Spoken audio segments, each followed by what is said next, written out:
Easter ஞாயிறு தாக்குதல் உங்களுக்கு தெரியும். அது வந்து கிட்டத்தட்ட 269 பெண்கள் சிறுவர்கள் உட்பட ஆக்கள் இறந்தது. 500க்கும் மேற்பட்டவர்கள் காயமடைந்தது. ரொம்ப துக்கமான நிகழ்வு. இன்னுமே சரியான முறையில் அதுக்குரிய விசாரணைகளோ தண்டிக்கப்படவோ இல்லை. சர்வதேச ரீதியில் இன்வெஸ்டிகேட் பண்ணுற நிறுவனங்கள் எல்லாம் வந்திருந்தாலும் கூட அவர்களுக்கான தீர்வுகள் வழங்கப்படையில்லை. அப்போ இது வந்து இதுக்கு நாங்கள் உண்மையாக நன்றியை தெரிவிக்கணும். வந்து இது வந்து டெய்லி மிரர் பத்திரிகையில் வந்து அண்மையில் நிர்மலா கண்ணங்கர என்றவ வந்து இது ஒரு முழு கதையை வந்து எழுதியிருந்தார். ஆங்கில மொழியில் எழுதியிருந்தால் அதன் ஒரு தொகுப்பை தான் நாங்கள் உங்களுக்கு மொழிபெயர்த்து சொல்ல போகிறோம், கதை வடிவத்தில் சொல்ல போகிறோம்.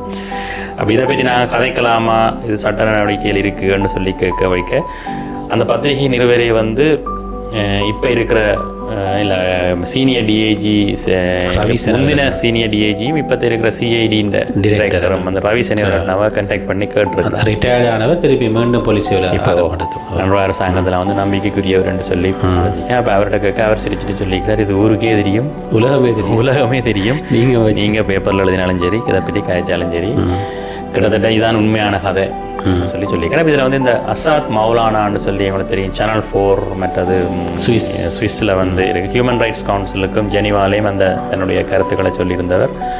அவருடைய கருத்துக்கள் எல்லாம் வந்திருந்தது. அவருடைய கருத்துக்கள் கிட்டத்தட்ட சரி என்று சொல்லியும் அதுதான் உண்மையான கதை என்று சொல்லியும் சொன்னார். நாங்களும் அப்போ அதை வச்சு என்ன நடந்தது என்றது ஒரு முழு கதை வடிவத்தில் இது வந்து அவர கருத்துக்களும் அதே நேரம் நாட்டில் அந்த சமகாலத்தில் நடந்த சம்பவங்களையும் உள்ளடக்கியதான ஒரு தொகுப்பு மிக அழகாக அந்த பத்திரிகை நிறுவனம் வந்து தொகுத்துருக்கு. ஒரு நவலோட வாட்சமாக இருக்கு. அப்போ இதில் வந்து அசாத் மௌலானா என்றவர் வந்து யாருன்னு சொன்னால் அவர் கோஆர்டினேட்டிங் செக்ரட்டரி, அதாவது ஒருங்கிணைப்பாளர் பிள்ளையானுண்ட. அவரான் சேனல் 4 சொல்கிற யூகே பேஸ்ட் உண்டு. அதோட ஹியூமன் ரைட்ஸ் கவுன்சில் ஜெனிவாவில் இருந்ததை வந்து கொடுத்துருக்கு. அவர் இப்போ வந்து சுவிட்சர்லாண்டில் வந்து அரசியல் தஞ்சம் கோரி இருக்கிற சைலத்தில் இருக்கிற. அப்போ கிட்ட அரசாங்கம் வந்து அவரை கொண்டு வரத்துக்கு இலங்கைக்கு அல்லது நேரடியான ஜூம் மூலமான ஒரு சாட்சிய பதிவுக்கு ஆயத்தப்படுத்தி கொண்டிருக்கணும்னு நினைக்கிறேன். அப்போ இதில் வந்து இந்த முந்தின சீனியர் டிஐஜியும் இப்போ இந்த சிஐடி டைரக்டருமான ரவி சனிவரட்ன அவர்கள் வந்து ஒரு கருத்தை சொல்லியிருக்கிறார். வெளிப்படையாக மீடியாக்களை வந்தது என்னென்னு சொன்னால், இந்த ஈஸ்டர் ஞாயிறு தாக்குதல் வந்து மிக இலகுவாக தவிர்க்கப்பட்டிருக்கலாம். அது வந்து இப்போ அவர் சொல்ல தேவையில்லை, பொதுவாக நாட்டு மக்கள் அனைவருக்கும் தெரிஞ்சிரு விடையா. வேறு சொல்லியிருக்கிறார். அதில் ஏன் அப்படி சொன்னவர் என்ன சொன்னால், சிஐடி இப்போ இலங்கையில் வந்து 3 மெயினான விதமான இப்போ என்ஐபி அதில் இருந்தாலுமே பிரதானமாக நாட்டின் பாதுகாப்புக்கு 3 நிறுவனங்கள் வந்து இயங்கி கொண்டு வருது. ஒன்று CID criminal investigation department, SIS என்று சொல்கிற ஸ்டேட் இன்டெலிஜென்ஸ் சர்வீசஸ், டிஎம்ஏ என்று சொல்கிறாங்க department of military intelligence services. அப்போ இராணுவ புலனாய்வு, தேசிய புலனாய்வு, மற்றது கிரிமினல் குற்றப்புலனாய்வு பகுதி வந்து இருந்திருக்கு. அப்போ இதில் வந்து இந்த டிஎம்ஏன்னு சொல்கிறது, அதாவது வந்து SIS and DMA state intelligence சர்வீஸும் மிலிட்ரி இன்டெலிஜென்ஸ் சர்வீஸும் வந்து 4 பிள்ளையான ரிப்போர்ட்டை வந்து சிஐடிக்கு அனுப்பியிருக்குது திசை திருப்புறதுக்காக. அது வந்து ஒன்று வந்து வவுனதீவில் ஒரு சம்பவம் நடந்தது. நவம்பர் 18ஆம் தேதி 2018 வந்து 2 போலீஸார் களத்தறுக்கப்பட்டு கொலை செய்யப்பட்டு, அப்போ அதை வந்து எல்டிடியிலிருந்து விலத்தினாக்கள் வந்து திருப்பி மீள உருவாகிறதுக்காக இதை களத்தரத்துக்கு கொண்டு வந்து சொல்லி நாங்கள் கன்ஃபார்ம் பண்ணி ரிப்போர்ட்டை அனுப்பினவே. அதை வந்து இந்த என்டிஜே நேஷனல் தௌஹீத் ஜமாத்தை தான் அதை செய்தது. அதில் இருந்து திசை திருப்புறதுக்காகத்தான் அப்படி அனுப்பினாங்க. அது சம்பந்தமாக அதில் அந்த பாதிக்கப்பட்ட அந்த முன்னாள் போராளி அந்த குடும்பங்கள் சம்பந்தமான கதைகள் எல்லாம் வந்ததோ பிள்ளையாராக்களை பிடிச்சதுன்னு சொல்லி. அப்போ இது இப்படி இருக்கீங்க வந்து நவம்பர் 26ஆம் தேதி 2018 வந்து இந்த சிஐடிக்கு 4 ஃபால்ஸ் ரிப்போர்ட்டை வந்து இந்த டிஎம்ஐ மிலிட்ரி இன்டெலிஜென்ஸ் வந்து அனுப்பியிருக்கு. நம்ம அந்த ரிப்போர்ட்டால் வந்து சிஐடி அதை நம்பிட்டு உண்மையாக. இப்போ அதுக்கப்புறம் அவை கூட்டங்களில் வந்து இப்போ எல்டிடி மேலே உருவாகிற சந்தர்ப்பங்கள் இருக்குன்ற மாதிரி எல்லாம் கதைச்சு அந்த திசையில் அவை யோசிச்சு வந்துருக்கிறாங்க. அப்போ இப்போ வந்து இந்த கதை, அதாவது வந்து அசாத் மௌலானா சொல்கிற கதையை வந்து கிட்டத்தட்ட டிஃபென்ஸ் மினிஸ்ட்ரி பாதுகாப்பு அமைச்சு வந்து முழுமையாக நம்புது.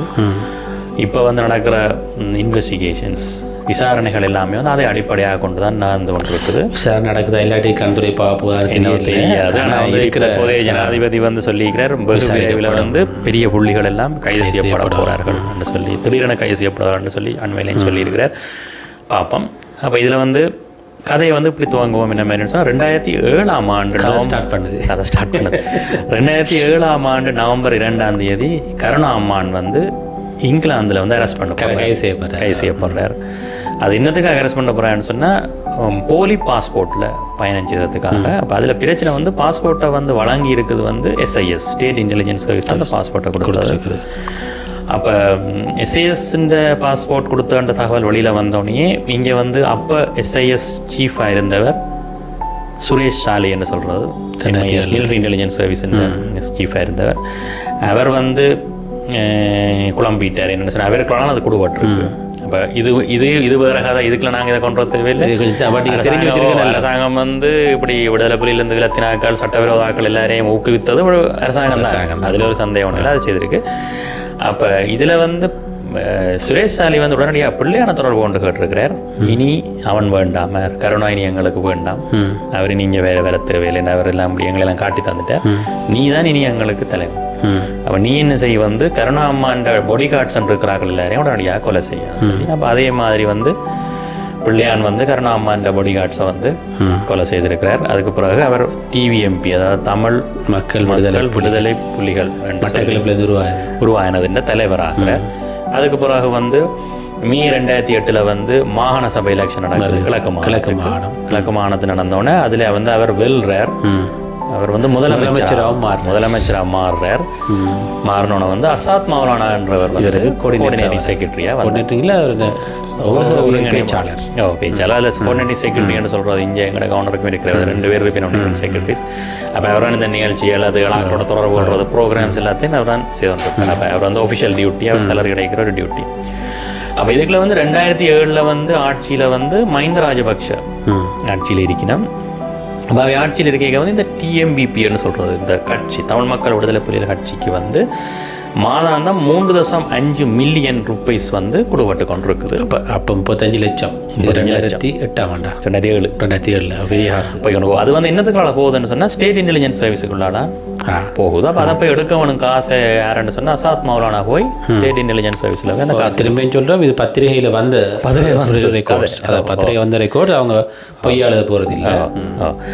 அப்போ இதுக்கிடையில் வந்து மெல்லமாக வந்து மைத்ரி வந்து ஜனாதிபதியாக வந்த பிறகும் நாங்கள் நல்லாட்சி என்று சொல்லி கொண்டோம். 2015 மைத்ரி ரணில் அந்த காலத்தில் கூட இந்த பேமெண்ட் வந்து கொடுக்கப்பட்டு கொண்டிருக்கு. அப்போ இது கொஞ்சம் இப்படியே போய் நல்லாட்சி வந்த பிறகு ஒரு நாள் வந்து இவைக்கு தகவல் சொல்லப்பட்டிருக்குது. ஆடிட் அதில் வந்து எங்களை நோண்டி கொண்டிருக்கணும், எங்களுக்கு தொடர்ந்து இப்படி தர்றது கஷ்டம், நீங்கள் ஒரு 15 பேர்ட்ட போய் பேரை தாளங்கோ, நாங்கள் அவைக்கு சம்பளமாகவே இதை போட்டுறோம்னு சொல்லி அப்போ இவை 15 பேர்ட்ட பேரை கொடுத்துருக்கணும். அப்போ அவைக்கு பேரோல்னு சொல்கிறது, அதாவது சம்பள பட்டியல் தயாரிக்கப்பட்டு சம்பளம் போய் கொண்டு வந்துருக்கு. அப்போ இந்த 35 லட்சத்தை வந்து அவை பங்கிட்டு 15 பேர்த்த சம்பளமாக போய் கொண்டு வந்துருக்கு. அப்போ இதில் வந்து 2009 எங்களுக்கு யுத்தம் முடியுது. அப்போ அதில் வந்து கோத்தபாய ராஜபக்ஷ வந்து பிள்ளையானுக்கு சொல்லியிருக்கிறார், யுத்தம் முடிஞ்சுது, இன்டர்நேஷனல் கம்யூனிட்டி வந்து எங்களுக்கு அழுத்தம் தருது, ஏன் இன்னும் சில குழுக்கள் வந்து ஆயுதங்களோட இருக்கணும்னு சொல்லி, அப்போ நீ உடனடியாக ஆயுதம் எல்லாத்தையும் கொண்டே கொடு ஹேண்ட் ஓவர்னு. ஆனால் ஹேண்ட் ஓவர் சொல்லியிருக்கிறார், இங்கே நான் சொன்னான் இல்லை, நீ எல்லாத்தையும் கொடுக்க தேவையில்லை, கொஞ்சம் அதை கொண்டே கொடு, மிச்சத்தை வச்சிடணும். அப்போ ஓகேனா அந்த ஆயுதங்கள் அவ்வளோத்தையும் சேர்த்துக்கொண்டு இந்த மௌலானா அசாத் மௌலானா தான் கொண்டு போய் ஒரு இடத்தை கொண்டே கொடுக்குறாரு. அது கொடுக்க கொஞ்சம் ஆயுதம் வந்து சும்மா ஃபார்மாலிட்டிக்கு குடிக்கணும். இதுக்கிடையில் வந்து அரசாங்கம் மாறுது. 2015 மாறினோன்னே வந்து இங்கே வந்து நினைக்கிறேன் பாராளுமன்றத்தில் அழுத்தங்கள் வருது. இந்த ஜோசப் பெர்ராசிங்கம் கொலை சம்பந்தம் பழைய MP அவர்கிட்ட கொலை சம்பந்தமாக வந்து விசாரிக்கணும்னா அப்போ அதை விசாரிக்க CID வந்து ஸ்டார்ட் பண்ணிங்க. அதில் நேரடியான குற்றவாளியாக வந்து பிள்ளையான் அடையாளம் காணப்படுறார். நேரடியாக அவர் அதை செய்திருக்கார். அப்போ அதில் எந்த விதமான ஒரு இதுவுமே இல்லாமல் நேரடியாக அவர் வந்து அரெஸ்ட் பண்ணப்படுறார். மட்டக்களப்பு சிறை. அவர் வந்து ப்ரிவென்ஷன் ஆஃப் டெரரிஸ்ட் அட்டாக், அதாவது வந்து பயங்கரவாத தடுப்பு தடை சட்டத்தின் கீழே வந்து கைது செய்யப்படுறபடியாக உடனடியாகவே வந்து மட்டக்களப்பு ஜெயிலில் வந்து அடைக்கப்படுறார். அப்போ அந்த டைமில் வந்து சுரேஷ் சாலி வந்து டிஃபென்ஸில் இருந்தவர், MIS டைரக்டராக இருந்தவர். அப்போ அவரை பாதுகாப்பாக வந்து நல்லாட்சி அரசாங்கத்தில் என்ன செய்யணும்னு சொன்னால் அவரை வந்து ஸ்ரீலங்கன் ஹை கமிஷன் மலேசியாவில் இருக்கிற இலங்கை US தானியகத்துக்கு வந்து டிஃபென்ஸ் ஆஃபீஸர்ன்னு சொல்லி நினைக்கிறேன் ஏதோ ஒரு பதவி ஒன்று கொடுத்து அவரை அங்கே மாற்றினோம் பாதுகாப்பாக. ஆனால் அவர் இங்கே இருக்கிற ஆக்களோட தொடர்ந்தும் தொடர்பில் இருக்கிறார். ரைட். அப்போ இதுக்குள்ள வந்து பிள்ளையான் பட்டிக்குளோ ஜெயிலில் இருக்கிறார். அப்போ அசாத் மௌலானா அவற்ற பழைய கோஆர்டினேட்டிவ் செக்ரட்டரி வெளியில் இருக்கிறார். அடிக்கடி போய் சந்திக்கிறார். தேவையான உதவிகளை செய்து கொண்டு காய்ச்சி கொண்டு கொண்டிருக்கிறார். இப்படி தான் ஒரு நாள் ஆகஸ்ட் மாதம் 2017ஆம் ஆண்டு இப்போ நல்லாட்சி வந்து 2 வருஷம் போயிட்டுது. இப்படி அடிக்கடி மௌலானா அசாத் மௌலானாவை சந்திக்க பிள்ளையான்னு சொல்லுவாராம், இது என்னடா பகடாம், இதுக்கு இருக்கலுமா ஜெயிலுக்கு என்ன வெளியில் கொண்டு வா, இதுக்கு நான் இருக்கல அப்படின்னு சொல்லி கொண்டிருப்பேன். அப்போ 2017ஆம் ஆண்டு மௌலானா ஒருக்கா காய்ச்சி கொண்டிருக்கீங்க. மௌலானா சொல்லிக்கிறேன், கேள்விப்பட்டீங்களோ அதனால பக்கத்து சிஸ்ராயில் வந்து கொஞ்சம் முஸ்லீம் ஆக்கள் வந்திருக்கிறாங்க என்று சொல்ல பிள்ளையான்னு சொல்லிக்கிறார், எனக்கு தெரியும் நீ சும்மா அதில் அதை பற்றி கதைக்காத, அது ஒரு பெரிய அவங்கெல்லாம் ஒரு பெரிய ஆக்கள்றாடா, எங்களோட அவங்க பெரிய ஆக்கள்டா, அவங்க பெரிய காயலடா, அவங்க ஒரு ரகசியமான தற்கொலை தாக்கல் ஒன்று செய்கிறதுக்கு ஆயத்தப்படுத்தி கொண்டிருக்கிறாங்க, நீ உதவியை பற்றி ஒருத்தருக்கும் காய்ச்சி விட்றாதே என்று சொல்லிக்கிறார். அப்போ அதுக்கப்புறம் மௌலானாவை சந்திக்க சொல்ல மௌலானாவை அசாத் மௌலானாவே ஒரு முஸ்லீம் பிரசனராக சந்திச்சிருக்கிறார். அவர்கிட்ட பேர் வந்து சைனி மௌலவி. அவர் வந்து ஜர்ரான்ன்ற தம்பி. இப்போ சைனி மௌலவி ஏன் சிறைக்கு வந்தவர்னு சொன்னால், அவர் ஒரு காத்தாங்குடியில் நடந்த ஒரு சம்பவத்தில் ஒரு அடிபடி சம்பவத்தில் ஒரு ஆள் இறந்துட்டாருன்னு சொல்லி அப்போ கொலை குற்றத்தில் வந்து அதில் இருக்கிறார். அப்போ இதில் எல்லாமே வந்து இந்த சிறைக்கு கொண்டது எல்லாமே வந்து SIS ஸ்டேட் இன்டெலிஜென்ஸ் சர்வீஸ்ன்னு சொல்லி இந்த பத்திரிகையில் தெளிவாக எழுதப்பட்டிருக்கு. அப்போ பிள்ளையாண்ட பொறுப்பு என்னென்னு சொன்னால், பிள்ளையாண்ட துறை கொண்டிருக்கீங்கன்னா நீங்கள் ஒருக்கா அவைக்கு இந்த LTT சுயசைட் தற்கொலை தாக்குதல் தொடர்பான அந்த கட்டித்தனங்களை ஒருக்கா சொல்லிக் கொடுப்போம். அதான் உங்களோட பணி. பயிற்சி ட்ரைனிங் சிறைக்குள்ளே வச்சு அப்போ பிள்ளையார் சொல்லிக்கார், ஓகே செய்கிறோம் அதை சொல்லி அவர் அங்கே பயிற்சிகளை சில அறிவுரைகள் பயிற்சிகளை தொடர்ச்சியாக கொடுத்து வந்திருக்கிறார். அப்போ இருந்தாப்புல பிள்ளையார் ஒருக்கா SIS அந்த சுரேஷ் சாலி வேண்டிய இதை தொடர்பு கொண்டு கேட்டிருக்கிறார். இந்த இவங்களுக்கு அவசரமாக ஒரு 50,000 ரூபா காசு தேவைப்படுது, கஷ்டம்னு சொல்கிறாங்கன்னு சொல்ல அப்போ சுரேஷ் சாலி சொல்லிக்கிறார், நான் நேரடியாக தெரியல, அது இன்னொரு ஆளுக்குள்ளால் உங்களுக்கு அனுப்பி விட்றேன், நீங்கள் சஹரானை வந்து எடுக்க சொல்லுங்கன்னு சொல்லி. அப்போ அது இன்னொரு ஆளுக்குள்ள வந்து மௌலானாக்கு அசாத் மௌலானா கிடச்சி அசாத் மௌலானா ஆஃபீஸில் வச்சு சஹரான் வந்து அதை வாங்கி கொண்டு போயிருக்கேன். அப்போ அதுக்கு பிறகு அசாத் மௌலானாக்கு வந்து சாலி இந்த சுரேஷ் சாலி என்றவர் வந்து தானே தொடர்புன்னு சொல்லிக்கிறார், அந்த காசு காணாது, நான் இன்னும் ஒரு 2 லட்சம் ரூபாய் அனுப்பி விட்றேன், நீ அந்த காசை வந்து ஒருக்கா இந்த சைனி மௌலவியின் வைஃபுக்கு சொல்லு, அதை எடுத்து கொண்டு போய் நல்ல ஒரு லோயரை பிடிச்சி பெயில் எடுத்து வெளியில் வரப்போ. அப்போ அதேமாரி அதை அந்த காசை எடுத்துக்கொண்டு நல்ல லோயரை வச்சு வாதாடி இருக்கிறேன். வாதாடி அக்டோபர் 24ஆம் தேதி 2017ஆம் தேதி வந்து சைனி மௌலவிக்கு சஹரான் தம்பிக்கு வந்து பெயில் கிடைச்சிட்டு வெளியில் வந்து நம்ம சஹரான் இதில் நேரடியாக ஒன்றுமே இல்லை, அவர் வந்து போய்கொண்டிருக்கிற அண்ணாக்காரன் போய்கொண்டிருக்கார். இதுக்குள்ளே வந்து அப்போ இப்படியே போய்கொண்டிருக்க 2018ஆம் ஆண்டு ஆச்சு. ஆட்சிக்கு வந்து 3 ஜனவரி 2018 பிள்ளையான் வந்து மௌலானா சொல்கிறார், டேய் இந்த அவங்கள் அந்த முஸ்லீம் ஆக்கள் வழியில் போனவங்களான பிரசின்னாக்கள் அவங்களோடையும் சுரேஷ் சாலி ஆக்களோடையும் எனக்கு ஒரு மீட்டிங் ஒன்று அரேஞ்ச் பண்ணணும்னு சொல்லி.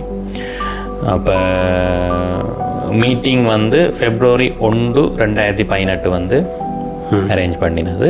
யாருக்கு பிள்ளையான் பங்கு பெற்றியில் சிறையிலான இருக்கிறார், மௌலானாவை தான் பங்கு பெற்ற சொல்லி ஒரு மீட்டிங் ஒன்று அரேஞ்ச் பண்ணி விடு எல்லாத்தையும் பண்ண சொன்னால். அப்போ மீட்டிங் அரேஞ்ச் பண்ணியாச்சு. அப்போ சுரேஷ் சாலி வந்து மௌலானாவை அசாத் மௌலானா தொடர்புன்னு சொல்லிக்கிறார், நான் இடம் சொல்கிறேன், ஆனால் நீ அந்த இடத்துக்கு நீ உண்ட வெஹிக்கிளில் வராது, உண்ட ஆஃபீஸ் வெஹிக்கிளில் வராது, உங்களோட ஆமின்ற ஒரு வெஹிக்கிள் வந்து ஏற்றி கொண்டு போவோம், இந்த டெய்வில் வீட்டில் இருந்துச்சு. அப்போ அதேமாதிரி அந்தபடியே ஆமின்ற வெஹிக்கிள் வந்து டெய்வில் வீட்டில் வந்து ஏற்றுது. ஏற்றிட்டு அசாத் மௌலானாவை ஏற்றி கொண்டு புத்தளம் நோக்கி போயிடும். எங்கள் டெய்வில் கொழம்புலேருந்து புத்தளம் நோக்கி போயினேன்.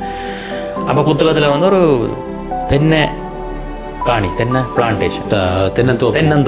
தென்னந்தோப்பில் அது வந்து லெக்டோவத்தேன்னு சொல்கிறது, வண்ணாத்து வில்லுவன் என்று சொல்ல புத்தளம் டிஸ்ட்ரிக்டில் இருக்கான். அங்கே ஒரு பெரிய ஒரு தென்னந்தோப்பு, அதுக்கு நடுவில் ஒரு தனி ஒரு வீடு இருக்குது. அப்போ போய் நம்ம ஆமின்ற வெஹிக்கிளில் அங்கே போகிற அப்படி அசாத் மௌலானா அதுலேருந்து போகிறார். சுரேஷ் சாலி அசாத் மௌலானா ஓகே போய்கொண்டிருக்கிறேன். அப்போ ஒரு தனியான ஒரு வீடு, அங்கே ஒரு வடிவான ஒரு டொயோட்டா வெள்ளை கார் உண்டு, கண்ணாடிக்கெல்லாம் கருப்பு அடிச்சு டிண்டட் நிற்கிது. அப்போ மௌலானா போய் அந்த ஆமி வெஹிக்கிள்லேருந்து ரங்கவும் அந்த காருக்கு எந்த ஒரு ஆள் ரங்குறார். யாருன்னு பார்த்தா சுரேஷ் சாலி. இந்த சுரேஷ் சாலி இப்போ மலேசியாவில் இருக்கிறார். மலேசியாவில் வேலை செஞ்சிருந்தார், இங்கே வந்திருக்கிறார். அப்போ இவர் வந்து அவரால் எல்லாம் இது செய்து கொண்டிருக்கிறார். அப்போ இதில் வந்து அப்போ இப்படி பார்த்தோன்னு கேட்க அந்த சைனி மௌலவின்ற அசாராண்ட டீம் அவையிலேயும் 2-3 பேர் அங்கே வந்துட்டேன். நம்ம வந்தால் ஆரர் வந்தான்னு சொன்னால் 2 தம்பி மேலே 1 ரில்வினும் சாகரானும் தம்பியர். அப்போ இதில் இவர் உன்னை கவனிச்சார் இந்த ரங்கினோன அசாத் மௌலானா வந்து வெளியில் நிற்கிறார். அப்போ வந்து சுரேஷ் சாலி வந்து இந்த சாரானை கண்டுட்டு ஆஹா அப்படின்னு சொல்லி கதைக்கிறாருண்டா ஏற்கனவே அவைக்குள்ள பழகின மாதிரி கதைக்கிறாரு சொல்லுவோம். ஆனால் இதில் ஒரு விஷயம் என்னென்னு சொன்னால் இவையெல்லாம் வீட்டுக்குள்ளே போவோம் அவை சொல்லியிருக்கணும் இந்த எங்களுடைய அசாத் மௌலானா செக்ரட்டரியை நீங்கள் வெளியில் நில்லுங்கன்னு சொல்லி. அப்போ இப்போ பிள்ளையார் தான் மீட்டிங் அரேஞ்ச் பண்ண சொன்னது. ஆனால் இவர் மீட்டிங் போகிறார். இவர் மீட்டிங் இவரை வெளியில் விட்டுட்டு தான் மீட்டிங் அரேஞ்ச். அப்போ இவரே கொஞ்சம் தெரியாமல் தான் சொல்றீங்க. ஓகே நம்ம 3 மணி நேரம் உள்ளுக்கு மீட்டிங் நடந்திருக்கு. அசாத் மௌலானா வெளியிலேயே நின்றுருக்குறேன். நம்ம மீட்டிங் முடிஞ்சோடனே சுரேஷ் சாலி வந்து மௌலானா உள்ளுக்கு கூப்பிட்டு சொன்னார் நாங்கள் கொஞ்சம் முக்கியமான விஷயங்கள் கதைச்சினாங்க. உங்களுக்கு உங்கள்கிட்ட பிள்ளையான வெளியில் கொண்டு வரான்னு சொன்னால் ஒரே ஒரு வழி கோத்தபாய ராஜபக்சவை நீ ஆட்சி கொண்டுறோம். அதை தவிர வர வழி இல்லை. அப்போ இதே அடுத்த நாள் இவர் இங்கேருந்து எல்லாம் மீட்டிங் முடிஞ்சு போயிட்டு அடுத்த நாள் வெற்றிக்குழுவுக்கு போய் வெற்றிக்குழுவ பிரசனில் வந்து பிள்ளையான சந்திக்கிறார்.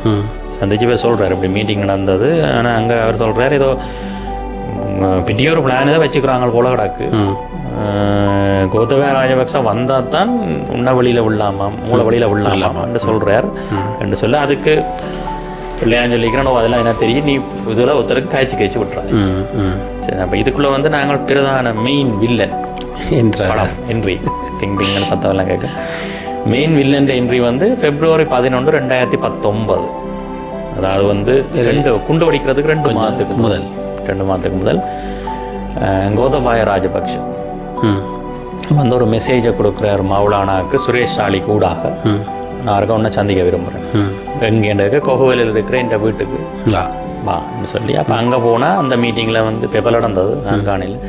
அந்த மீட்டிங்கில் வந்து கபில ஹெந்த விதாரண அவர் வந்து அப்பத்த ஸ்டேட் இன்டெலிஜென்ஸ் சர்வீஸ் பெரிய பதவி, ஜெனரல் அமால் குணசேகர மிலிட்ரி இன்டெலிஜென்ஸ் சர்வீஸ் பெரிய பதவி, டிஎம்பிபி என்று சொல்கிறது தமிழ் மக்கள் விடுதலை புலி இயக்கத்தின் ஒரு உறுப்பினர் யாரண்டதை போட இல்லை. அவன் லோயரும் ஒரு ஆளை கூட்டி கொண்டு வந்தேன். அவன் லோயரை வச்சு தான் எடுக்கணுன்றதுக்காக. அப்போ வந்து மெயினாக கதைக்கினா பிள்ளையான எப்படி வெளியில் கொண்டு வரதுன்றதை பற்றி.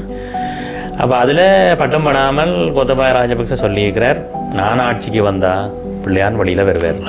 மெசேஜ் எங்கேயும் சொல்லப்படுது நான் ஆட்சிக்கு வந்தால் பிள்ளையான் முடிவிடுறாங்க. ஆனால் நீங்கள் என்ன செய்யணும் நான் ஆட்சிக்கு வர ஏற்பாடுகளை அதுக்கு என்ன நீங்கள் செய்யும் அது செய்யணும். அப்போ அதுக்கு வந்து இந்த இவர் சுரேஷ் சாலி இருக்கிறார் இவர் சொல்கிற எல்லாத்தையும் நீங்கள் செய்யணும் என்று சொல்கிறார். அப்போவே ஓம் சார் எல்லாம் வலிக்கிட்டு வரையினோம். எஸ் சார் சரியா 2 மாதத்தில் April 21, 2019 9 தற்கொலை குண்டுதாரிகளால் வந்து குண்டு வெடிக்குது. ஏராளமான நாட்கள் சோகமான சம்பவம், ஏராளமான நாட்கள் இறக்கினம், ஏராளமான நாட்கள் காயப்படினம். இது வந்து SIS தான் இதை செய்த என்ற மாதிரி ISIS செய்த மாதிரி இது ஒரு படத்தை எல்லாம் போடுறோம். அதுக்கு அரேஞ்ச்மெண்ட் நடந்து அது ஃபெயில் ஆகிட்டுது. அதை பற்றி ISISம் அது கருத்து தெரிவிக்கல. அப்போ உலகத்தின் இன்டெலிஜென்ஸ் சர்வீசஸ் எல்லாம் வருது நாட்டுக்கு எல்லாத்தையும் ஆராயுது. அவங்க கண்டுபிடிக்கிறாங்க இது உள்ளூர் ப்ராப்ளம்னு சொல்லி சத்தம் போடாமல் எல்லாத்தையும் விட்டுட்டு போயிட்டாங்க. அப்போ இதில் வந்து மௌலானா வந்து இந்த அசாத் மௌலானான்றவர் வந்து வெற்றிக்குள்ள நிற்கிறார். அப்போ அந்த தாக்குதல் அவருக்கு உண்மையிலேயே இப்படிலாம் நடக்க போது படிக்க போது ஃபுல் டீட்டெயில் ஏதோ ஒன்று நடக்குது என்னையும் வச்சு இருக்க போகிறான்னு தெரிய முடியும். அவருக்கு பெருசாக அவர் அப்படி சொல்கிறார் அவருக்கு தெரியாது. அப்போ இவர் டிவியில் பார்க்குறார். டிவியில் வந்து அந்த CCTV கேமராக்களை காட்டுறாங்க அந்த பேக்கில் எல்லாம் பார்த்துறாங்க பேக்கில். அப்போ இவர் பார்க்குறாட்டே இந்த டிவியில் வரவங்களெல்லாம் நாங்கள் அன்றைக்கு மீட்டிங்கு போனாங்க. வனாத்து வில்லுகளில் போனால் மீட்டிங்காரர் எல்லாம் போகிறாங்க. புத்தளத்துக்கு வந்தவங்க சாலியோட வந்தவங்க இல்லை சுரேஷ் சாலியோட வந்தவங்க இல்லைன்னு சொல்லி பார்க்குறாரு. கண்டு இவர் ஓடி போய் அங்கே வெட்டிக்குள்ள 2 பேர் பிள்ளையான்கிட்ட போகிறார். ஜெயிலுக்கு போய் பிள்ளையானுக்கு பதட்டமாக சொல்கிறார் இப்படி நடந்தது தெரியுமோ அவன் நீங்கள் நாங்கள் ஹாய்ச்சாக்கள் எல்லாம் உங்கள் குண்டு வடிக்கிறார்கள் பிள்ளையான் சிரிச்சு சொல்லிக்கிறான் எனக்கு எல்லாம் தெரியும் நீ இந்த பதட்டப்படுற மாதிரியும் சித்தாக்கள் பாவம்ன்ற மாதிரியும் காய்ச்சி கொண்டு தெரியாதே சுதம் பண்ணாமல் அளவில் பேர் இது பெரிய பிரச்சனையாக வரும் நீ ஒன்றுமே தெரியாமல் பேசாமல் இருக்கணும் என்று சொல்லியிருக்கிறார். Not to worry about this also இதை பற்றி கவலைப்பட்டு கொண்டு தெரியாது. அடுத்த நாள் பார்த்தா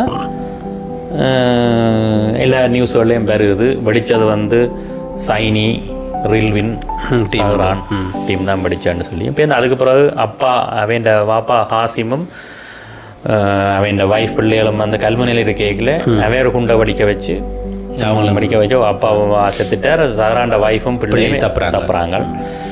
அப்போ இதுக்கு பிறகு சில நாட்களுக்கு பிறகு கோத்தபாய ராஜபக்ஷ வந்து யூஎஸ்ஏலேருந்து 27ஆம் தேதி நினைக்கிறேன் ஒரு கிழமைகளை வந்து அவர் ரங்குறார்.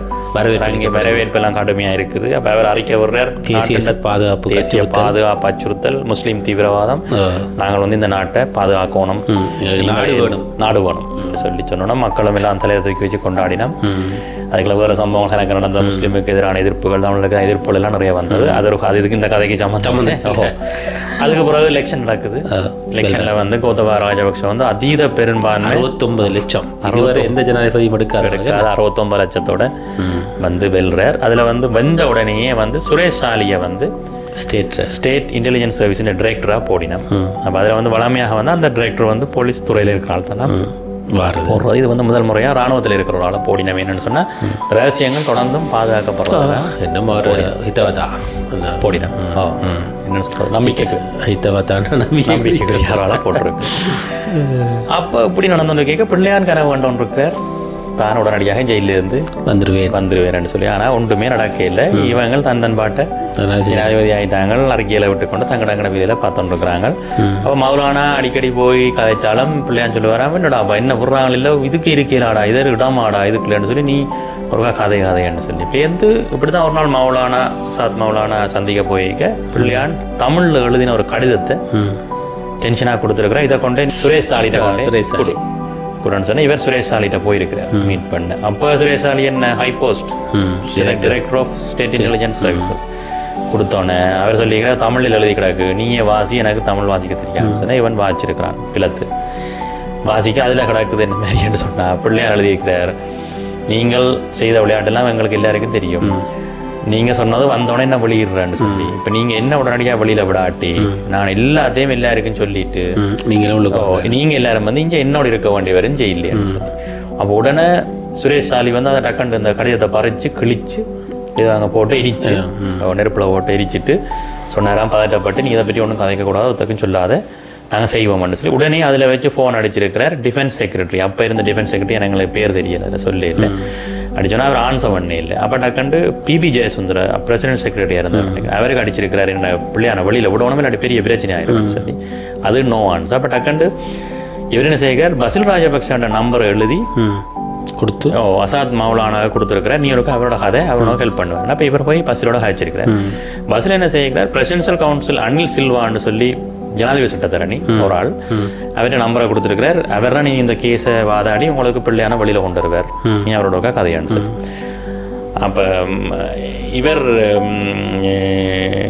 அசாத் மௌலானா வந்து அந்த பிரசிடென்ஷியல் கவுன்சில் லோயரோட கதைக்கு அவர் சொல்லிக்கிறார் இந்த கேஸ் கொஞ்சம் கடுமுறுக்கமான கேஸ் வெளியில் வர்றது சரியான கஷ்டம். அப்போ இப்படி சொன்னோன்னே எங்கள் சுரேஷ் சாலி சொல்லிக்கிறார் மௌலானாக்கு போய் இந்த கதை கேட்க நீங்கள் இந்த 7 மாதம் மட்டும் லோயர்ஸை வச்சு இந்த கேஸை இழுக்க பாருங்க செட்டில் பண்ணாங்க தவணைகள் கேட்டு இழுத்து கொண்டு போங்க. அதுக்கிடையில் நாங்கள் வேறு வழிகளை வந்து கண்டுபிடிப்போம். ஏன்னு சொன்னால் இது பெயில் எடுக்கிறது கஷ்டமான கேஸ். அதுக்கிடையில் வந்து பசில் சொல்லியிருக்கிறார் பசில் ராஜபக்ஷ வந்து மௌலானாக்கு இந்த அட்டர்னி ஜெனரலாக இப்போ இருக்கிறவர் வந்து தப்புல டி லிவேரா என்றவர் கொஞ்சம் உருக்கமான ஆள் நேர்மையான ஆள் கஷ்டமாக இருக்குது அவரால் கஷ்டமாக இருக்குது. அவர் சொல்கிறார் பிள்ளையான் கடைசி மட்டும் வெளியில் வரக்கூடாதுன்னு சொன்னால் அவர் செய்த குற்றங்கள் எல்லாமே வந்து பிளாக் அண்ட் ஒயிட்டில் தெளிவாக இருக்குன்னு சொல்லி. அப்போ அதுக்கப்புறம் பசில் சொல்லியிருக்கிறார் தான் இன்னொரு ஜட்ஜை சந்திச்சினான்னு சொல்லி அந்த ஜட்ஜ் தனக்கு உறுதி அளித்திருக்கிறார் அப்படியும் தான் பிள்ளையான ரிலீஸ் பண்ணித்தாரன் இது பேப்பரில் நடந்ததா. அப்போ அவர்கிட்ட நம்பரை கொடுத்துருக்குறேன். அப்போ இது உண்மையிலே இது பிள்ளைண்டா அந்த குறிப்பிட்டார்கள் பத்திரிகை எதிராக வழக்குகள் போடலாமோ. அப்போ வந்து ஜட்ஜ் வந்து அசாத் மௌலானாவை சொல்லியிருக்கிறார் ஒரு காஃபி ஷாப்புக்கு வாங்குவோன்னு சொல்லி கொழும்புல தான். அப்போ அங்கே வந்து எல்லா ஃபைல்ஸையும் வந்து ஜட்ஜு காட்டியிருக்கிறார் அசாத் மௌலானா. அப்போ அவர் பார்த்து அவரே சொல்லிக்கிற ஜட்ஜ் வந்து இது கொஞ்சம் சிக்கல்லான் ஆனால் உங்களோட லோயர்கிட்ட சொல்லுங்க இந்த கேஸுக்கு எதிராக வந்து அப்பீல் பண்ண சொல்லி அப்பீல் பண்ணுங்க. அப்பீல் பண்ணினா எங்கள் வெட்டிகுலா கோர்ட்டில் அப்பீல் பண்ணுங்க. அது அப்படின்னு சொன்னால் அப்பீல் வந்து என்னட்ட வரும். இப்போ வேறு ஏதோ அப்பீலோட சம்மந்தப்பட்ட ஒரு ஜட்ஜ் என்னட்ட வரும். நான் ஏற்கனவே வேறு 2 ஜட்ஜஸை செட் பண்ணி வச்சிருக்கிறேன் அவையில் இதுக்கு ஹெல்ப் பண்ணுறேன்னு சொன்னேன். நான் அப்போ அந்த கேஸை நீங்கள் எனக்கு தந்தோன்னா நான் வந்து கோர்ட் நம்பர் 201 போடுவேன். இதை போட்டால் அவை அதை வந்து என்ன செய்வேன் சொன்னால் இதில் வந்து எவிடன்ஸ் எல்லாம் வந்து சரியில்லையான்னு சொல்லி ரிஜெக்ட் பண்ணுவேன். இதுதான் பிளான். அப்போ அதே மாதிரி அவை அப்பீல் பண்ணினது 201 போட்டது. 2 ஜட்ஜஸ் அதை வந்து பார்த்துட்டு தான் எவிடன்ஸ் எல்லாம் சரியில்லை. நவம்பர் 24, 2020 வந்து எல்லாத்தையும் ரிஜெக்ட் பண்ணினோம். ரிஜெக்ட் பண்ணினோன்னா வந்து பிள்ளையான் வந்து பெட்டிகுலோ ஹைகோர்ட்லேருந்து ரிலீஸ் பண்ண போடுறாரு. போத்தப்பா வந்து ஒரு வருஷத்துக்கு பிறகு அதையும் பேர் கொடுத்த அழுத்தத்தெல்லாம் ரிலீஸ் பண்ண போகிறார். அப்போ இதுக்குள்ள பசில் ராஜபக்ஷ வந்து அப்பாயின்ட் பண்ணுறார் வந்து சஞ்சய் ராஜரட்னம்னு சொல்லி நாங்கள் அப்போ கொஞ்சம் தூக்கி கொண்டாடினாங்க நினைக்கிறேன். Tamil attorney general. அப்போ டெப்யூட்டி அட்டர்னி ஜெனரலாக வந்து அவரை போடினோம். என்னென்னு சொன்னால் அட்டர்னி ஜெனரல் பவரை கொஞ்சம் குறைக்கிறதுக்கு போட்டு இந்த பிள்ளையாண்ட எல்லா கேஸையுமே இல்லாமல் பண்ணினோம். அதாவது வந்து இப்படி கேஸ் எவிடன்ஸ் இல்லை, பிள்ளையானுக்கு எவிடன்ஸ் இல்லைன்னு சொல்லி டெப்யூட்டி அட்டர்னி ஜெனரலுக்குள்ளாடி வந்து அப்போ அடிக்கடி இந்த அது பிரேக்கிங் நியூஸ் வரும். நிதாஸ் கூட்ட அப்போ ஜனவரி 13 2021 பிள்ளையானுக்கு எதிராக இருந்த அனைத்து சட்ட நடவடிக்கைகளும் வந்து கைவிடப்படுகிறதா வந்து அட்டர்னி ஜெனரல் டிபார்ட்மெண்ட் அறிவிச்சா அவர் இல்லை ஒன்றும் இல்லை. அவருக்கு விடுதலை சுத்தமாக வந்துட்டார். நல்லது தானே என்ன. அப்போ இதில் திடீரென்று ஒரு நாள் ஏப்ரல் மாதம் 2021 ஜனவரி இவர் ரிலீஸ் ஆனது எல்லாம் முடிஞ்சு எல்லாம் இப்போ எல்லாம் ஸ்டேபிள், எங்களை ஒருத்தரம் பிடிக்கலான்னு சொன்னிருக்கேன். ஏப்ரல் 21 சுரேஷ் ஷாலி டிஃபென்ஸ் இந்த SAS டைரக்டர் டென்ஷன் ஆகி ஒரு நாள் இவரை கூப்பிட்டாராம் மௌலானா, யார் அசாத் மௌலானா கூப்பிட்டு தன்னை லேப்டாப் அப்படி திருப்பி எறிஞ்சு போட்டு காட்டினாராம். இங்கே வேறு இதில் ஸ்க்ரீனில் போகிறத என்னுடைய பார்லிமெண்ட்டில் வந்து ஒரு ஆள் காய்ச்சி கொண்டு நிற்கிறார். யார் ஒரு எதிர்கட்சி MP 2 பேர் அதில் போகல, ஏன்னா ஞாபகம் இருக்கானே நிற்கிறார். இப்படி இதெல்லாம் ஸ்டேட் இன்டெலிஜென்ஸ் சர்வீஸ் பிளான் பண்ணினது. இப்படி சர்றான எல்லாம் வேண்டிய ஆக்கள் இதெல்லாம் பிளான் பண்ணிது. இந்த வண்ணாத்தமுள்ள சீக்ரெட் ஹவுஸ்ன்னு ஒன்று இருக்குது, எல்லாத்தையும் பற்றி பார்லிமெண்ட்டில் காய்க்கிறாங்க. இது என்னண்டு வெளியில் வந்தேன்னு சொல்லி இப்போ அந்த அன்றைக்கு பின்னேரம் பிஷப் ஹவுஸில் ஒரு மீடியா ரிலீஸ் நடந்திருக்கு. அதில் பிஷப் வந்து காய்ச்சல் நிற்கிறார். இதெல்லாம் ஸ்டேட் இன்டெலிஜென்ஸ் சர்வீஸ் எல்லாம் பிளான் பண்ணி செய்தது, ஆட்சிக்கு கொண்டு வரதுக்காக சொன்னது. இதில் எல்லாம் அரசாங்கம் தான் செய்ததுன்னு சொல்லி கொண்டு இருக்கிறேன். இந்த பிரச்சனை எனக்கு உனக்கு பிள்ளையானுக்கு தான் தெரியும், என்னென்ன வெளியில் வந்தார். அப்போ பேசுகிறார் அசாத் மௌலானா, நீ தான் எல்லாத்தையும் வெளியில் சொல்லியிருக்கிறேன், நீ தான் நாள் உனக்கு மட்டும் தான் தெரியும்னு சொன்னால் அப்போ தனக்கு விளங்கிட்டு தான் தன்னை உயிருக்கு அச்சுறுத்தல்னு சொல்லி அப்போ தான் உடனடியாக ஓடி போய் பிள்ளையான போய் கேட்குறார். இப்படி கதறப்பட்டு நடந்தார். சில பிள்ளையான் பெருசாக சப்போர்ட் பண்ணல, சொல்கிறேன் எனக்கு உனக்கும் பெரிய தொடர்பு இல்லை தானே அப்படின்னு சொல்லி தனக்கு விளங்கிட்டு தன்னை ஏதோ செய்ய போகிறாங்கன்னு சொல்லி அப்போ அதுக்கு பிறகு தான் அவர் டக்கண்டு இந்தியாவுக்கு போய் இந்தியாவிலேருந்து சுவிட்சர்லாந்துக்கு போய் சுவிட்சர்லாந்தில் அசைலம் பண்ணியிருக்கிறார். இதுக்கிடையில் ஒரு நாள் கோத்தபாய ராஜபக்ச வந்து உயர் மட்ட பாதுகாப்பு கூட்டம் கொண்ட அது வளமையாக நடக்கிற கூட்டம் தானே, அதில் கேட்டிருக்கிறார் மெட்டாக்களை என்னென்னு இந்த நியூஸ் எல்லாம் வெளியில் லீக் ஆனது. அப்போ அதன் அர்த்தம் அங்கே இருக்கிற ஆக்களுக்கும் தெரிஞ்சிருக்குது என்னென்னு இந்த நியூஸ் எல்லாம் வெளியில் வந்தேன்னு சொல்லி வச்சுக்காரு. அப்போ இதில் இவர் அசைலம் கோல் பண்ணினது அசாத் மௌலானா, அவர் அன்பேந்து சேனல் 4 கொடுத்தது, ஹியூமன் ரைட்ஸ் பரபரப்பான நியூஸ் ஓலாவும் கதையாக வந்துட்டு கொஞ்சம் கவலையாக இருக்கும். அப்போ இதில் முடிவு வந்து கிட்டத்தட்ட 269 பேர் இறந்தது, 500 பேருக்கு மேற்பட்ட 500 பேருக்கு காயப்பட்டது, நாசம், பொருளாதார நெருக்கடி, டூரிசம் வந்து நல்லா குழப்பானது, நாடே வங்குரோத்தில் போனது காரணத்துக்கு இதுவும் கோவிட் தான் காரணம். முஸ்லீம் சமூகத்தின் மீது முஸ்லீம் என்றது மற்றது இன ரீதியான பிரச்சனை உருவாக்கினது, சர்வதேச மட்டத்தில் எங்களுக்கு பெரிய ஒரு கெட்ட பேரை உருவாக்கினது, அமைதியற்ற நாடாண்ட ஒன்று உருவாக்கினதெல்லாம் இருக்கிறது. வெளிநாட்டவர்களும் இருந்தவங்க, அது ஒரு பெரிய கவலையான விஷயம். இப்போ இதில் கேள்வி கடைசியில் கதை முடிஞ்சது இன்டர்வியூ விடையில் இதில் நாங்கள் யாருக்கு பனிஷ் பண்ணணும் அது நீதிமன்றம் பார்க்க நினைக்கிறேன். பார்க்க எங்கே துவங்குறது எங்கே முடிக்கிறது யாரை பிடிக்கிறதுன்னு தெரியாமல் எத்தனை பேர் இதில் இன்னும் ஈடுபட்டிருக்கலாம். இதில் இப்போ இருக்கிறாக்கள் வந்து இன்னும் சில பேர் உயிரோடு இருக்கணும். முக்கியமான சாட்சிகள் சில இதில் கொலை செய்யப்பட்டிருக்கலாம். இப்போ உதாரணத்துக்கு நாட்டை விட்டு வெளியேறிருக்கலாம். உதாரணத்துக்கு இப்போ ஒரு இராணுவ வாகனத்தோடின ஒரு டிரைவர் சாதாரண அவர் சும்மா சம்பளத்துக்கு ஓடி இருப்பார். ஆனால் அவர் ஒரு முக்கியமான சாட்சி என்னென்னு இந்த டைமில் போனது. அதேமாதிரி ஒரு சாதாரண உத்தியோகத்தர் ஒரு அலுவலகத்தில் நல்லது ஒரு டீ கொண்டு வர ஒரு ஆள், நல்லது ஒரு சில கேமராக்கள், CCTV கேமரா அதெல்லாம் அளிக்கப்பட்டிருக்கலாம். இன்னுமே இதை வந்து இழுத்து கொண்டு போகிறதால வந்து இன்னும் சாட்சியங்கள் அளிக்கப்பட்டு இந்த நீதி கிடைக்காம போகிறோம். உண்மையிலே இந்த அரசாங்கம் வந்து ஜனாதிபதி அனுர்குமார் திசாநாயக்கா தெளிவாக சொல்லியிருந்தவர் இதற்கான முழுமையான தீர்வு வழங்கப்படும் என்று. ஆனால் இன்னும் வழங்கப்படுற மாதிரி தெரியல. புலன் விசாரணை நடக்குதோ இல்லையோ எங்களுக்கு தெரியல, பார்ப்போம். அண்மையில் தெரிவிச்சிருக்கிறார் எல்லோரும் பெரிய புள்ளிகள் வெகு விரைவில் கைது செய்யப்படுவார்கள்னு சொல்லி. இது வளமையாக சொல்றதான். இருந்தாலும் அந்த இறந்தவர்கள் திருப்பி வர போற இல்லை, இறந்தவர்கள் இறந்து விட்டார்கள், ஒரு நீதி, காயப்பட்டவர்கள் கால் வைக்காமல் கண் தெரியாமல் அவயவங்கள் இல்லாமல் இருக்கிறவர்களுக்கு ஒரு நீதி கிடைக்க வேண்டும். பிறந்தவர்களுடைய உறவினர்களுக்கு ஒரு நீதி கிடைந்தால் அவருடைய மனம் ஓரளவு நிம்மதி அடையும் என்றதை தெரிவித்துக்கொண்டு சோகமான ஒரு கதையை வந்து உங்களோட நாங்கள் ஷேர் பண்ணியிருக்கிறோம். விலகிய மனம் உள்ளவர்கள் பத்திரிகையில் வந்தது. நன்றி, வணக்கம்.